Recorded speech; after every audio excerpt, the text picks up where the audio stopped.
I work with business leaders and organizational leaders, helping them to cultivate integrated awareness. And often that involves accessing the three wisdom centers of the mind, the heart, and the belly center, which will be the focus of my workshop during the break. So a lot of the business leaders I work with look like this guy. They find themselves between a rock and a hard spot, facing complexity. The world is getting more and more complex, and it's harder and harder for us to keep up mentally, emotionally, and somatically. So the big idea that I want to share with you today is this. We live in an increasingly turbulent world. It's only getting more and more crazy, faster, more intense, more dynamic. It doesn't seem to be slowing down. And as a result, there's a widening gap, what's been referred to as a complexity gap. A gap between the demands on us and our ability mentally, emotionally, and somatically to respond. And we need to mind the gap. We need to grow our awareness, cultivate an integrated being that is able to stand in the eye of the hurricane and stay present and skillful in the face of such complexity. And we can do this through some key practices, which I'll talk about today. Self-inquiry and what I call other inquiry. And these practices can grow our awareness so that we can close the complexity gap and develop integrated awareness. And if there's anything the world needs, in my opinion, it's more integrated awareness. I think it's fair to say there's a lot of data that suggests we live in very turbulent times. And at moments it feels like the world's about to fall off a cliff or that we're on a tipping point. Sometimes it's a little scary, sometimes it's exciting. And in some respects it seems like maybe this is the most turbulent century that humanity's ever faced. With the rise of artificial intelligence, with virtual reality coming, with the many things that are disrupting so many industries, we really need to buckle our seatbelts because it's going to be a wild ride. These are very, very exciting times we live in, and they're quite overwhelming. Essentially, every industry has been disrupted or is about to be disrupted. Whether we're talking about healthcare and the aging and fertility issues that were mentioned earlier today, the auto industry with self-driving cars and electric cars, construction, agriculture with climate change, manufacturing with 3D printing, technology with big data, exponential computing, and finance in the volatile global markets. There's been an acronym coined to kind of describe this craziness, and it's VUCA, V-U-C-A, which stands for volatile, uncertain, complex, and ambiguous. This really describes our moment. This describes the world we live in many, many ways. So there's three ways this turbulence shows up, at least three ways that I want to emphasize today. One is in terms of our systems.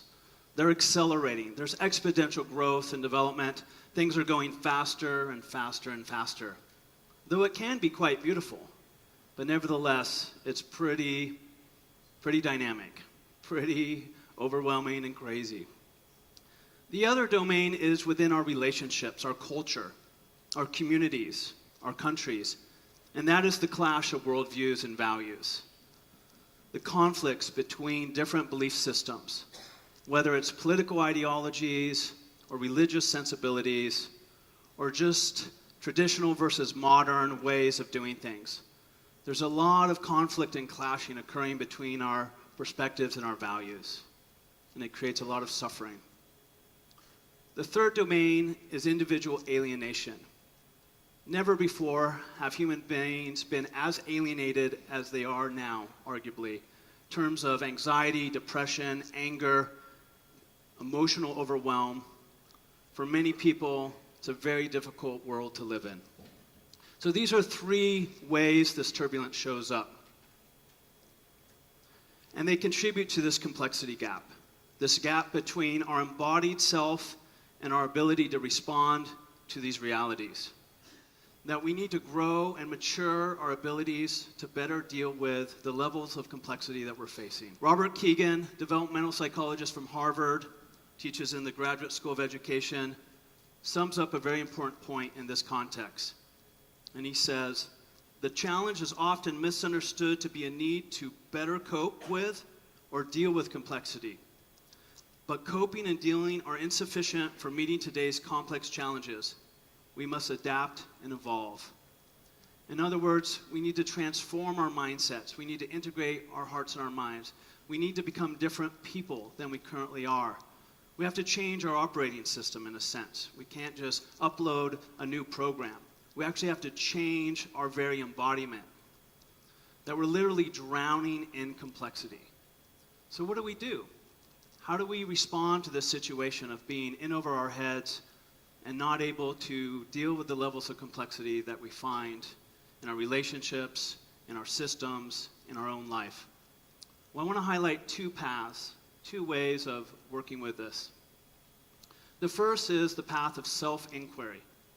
This is the path of the looker looking at the looker, right? This is going within and becoming more intimate with who you are.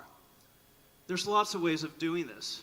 There's therapy, there's somatic work, there's what in California we like to call shadow work, looking at those aspects of yourself that you don't want anyone else to know about and understanding those dynamics.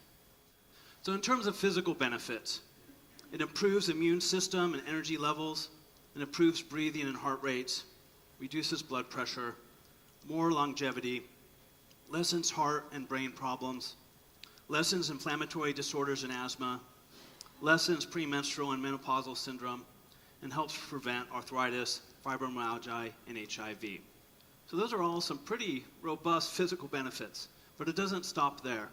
The emotional benefits include lessens worry, anxiety, and impulsivity, lessens stress, fear, loneliness, and depression, enhances self-esteem and self-acceptance, improves resilience against pain and adversity, increases optimism, relaxation, and awareness, helps prevent emotional eating and smoking, helps develop positive social connections, and improves your mood and emotional intelligence.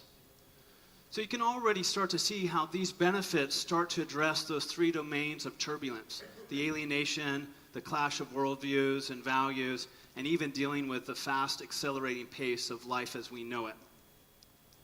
So just to summarize, the practices that can close the gap, the complexity gap, include meditation, journaling, shadow work, therapy, somatics, and art, and the other practices of other inquiry, working with perspectives, taking them, seeking them, and coordinating them. Thank you so much.